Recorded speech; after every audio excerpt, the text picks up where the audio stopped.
des garçons et des filles.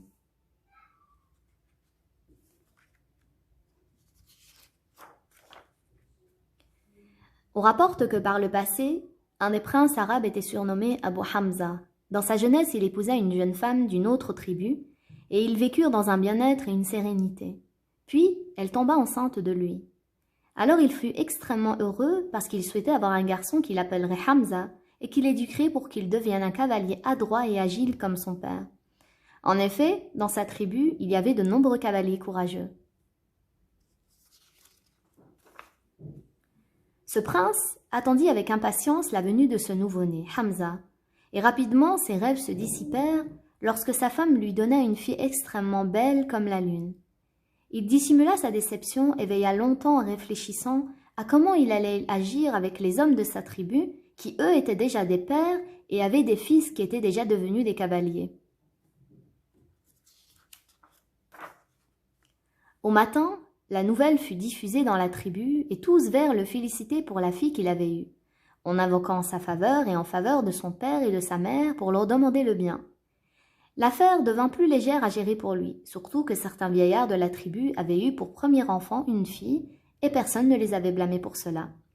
Les jours s'écoulèrent, la fille grandit, sa femme tomba enceinte une deuxième fois. Abu Hamza fut extrêmement heureux, il attendit le nouveau-né. Les longs mois de grossesse s'écoulèrent et le prince attendait avec impatience. Dès que sa femme accoucha, il demanda le sexe de l'enfant et il fut étonné d'apprendre qu'il s'agissait à nouveau d'une fille et non d'un garçon. Son visage rougit de tristesse. Il sortit de chez lui ne sachant où aller en disant « Elles sont devenues deux, et Hamza n'est pas encore venu. »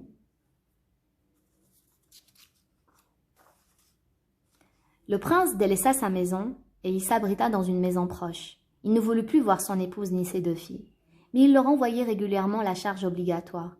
La femme, attristée, resta patiente, éduquant ses deux filles toutes seules, les faisant jouer, les promenant dans le jardin proche de leur maison, pour rentrer avant le coucher du soleil.